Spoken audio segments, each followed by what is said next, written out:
बुलढाणा शहराच्या प्रवेशद्वारांवरील कचऱ्याचा प्रश्न अद्याप धगधगत असतानाच आता माळ विहीर परिसरातील प्रस्तावित कचरा डेपोवरून नवा संघर्ष पेटलाय.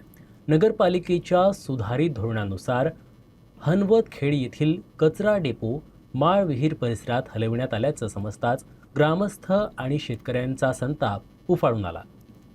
माळविहीर परिसरातील जागा कचरा डेपोसाठी हस्तांतरित करताना नगरपालिका प्रशासनानं ग्रामपंचायतीचा ठराव घेतला नाही, तसेच स्थानिक शेतकरी आणि ग्रामस्थांची पूर्वसंमतीही घेण्यात आली नसल्याचा गंभीर आरोप आंदोलकांनी केला. गावाच्या आरोग्याशी आणि शेतकऱ्यांच्या सुरक्षेशी संबंधित एवढा मोठा निर्णय कोणाला विश्वासात न घेता कसा घेण्यात आला, असा संतप्त सवाल ग्रामस्थांनी उपस्थित केला.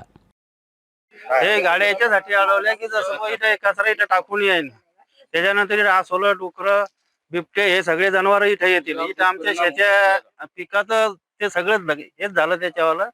पण इथं जसं जनावर येतील तर इथं मग वावरात यावं कसं? आताच सध्या येऊ राहिले इथं टाकेले जागीच. मजूर बी सध्या कामाला येऊन नाही राहिलं. स्वतः आम्हाला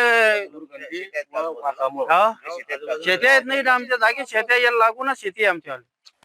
गावाचं काय जास्तीत जास्त 1.5 किलोमीटर येईल आपल्या.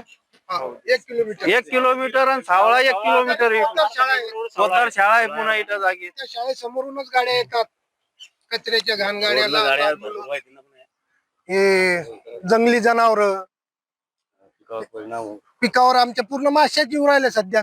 आणि माळवीरवाल्याने आणून टाकेले. डेपो सँक्शन जरी असला तरी याची व्यवस्था काहीच नाही इथं. सँक्शन नाही. सँक्शन काही सातबारा नोंद झाली. तुम्ही निवेदन वगैरे दिलेले आहे? हो, आम्ही निवेदन दिलेले कलेक्टर साहेबांनी.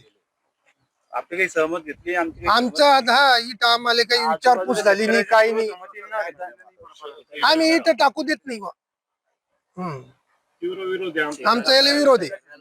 सादर जागा ही नगरपालिकेने हस्तगीत करताना आमच्या ग्रामपंचायत ठरावाचा माळवी ग्रामपंचायतचा ठरावाला विरोध असतानाही आणि आजूबाजूच्या शेतकऱ्यांची पूर्व सहमती न घेता इथं डम्पिंग साठी जागा घेतलेली आहे. आमचा तीव्र विरोध असून यांना आम्ही कलेक्टर ऑफिसला याबद्दल कंप्लेंट दिली असून तरी आता इथे जागा नसून कोणती व्यवस्था नसतानाही इथे आलेल्या गाड्या वगैरे आलेल्या कचरा वगैरे टाकत आहेत. इथं पूर्ण आजूबाजूच्या शेताला त्याचा त्रास होत आहे. इथे कोणतीही सुविधा नसून किंवा याचा कचरा विल्हेवाट कसे करावं काय काय ते कोणते साधन सुविधा नसताना यांनी मोकाटपणे कचरा टाकत आहेत. याचा त्रास आजूबाजूच्या शेतकऱ्यांना आम्हाला होत आहे.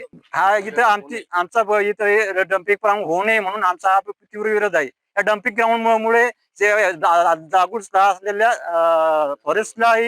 फॉरेस्टच्या विभागालाही त्रास होणार आहे. परत इथं पलटक धरणामध्ये इथून पाणी जाणार आहे. या कचऱ्यावर भविष्यात जर पाणी पडून जर नदी वाटे जर पलटक धरणामध्ये गेलं तर भविष्यामध्ये त्या धरणाचाही धोका निर्माण होणार नागरिकांवर.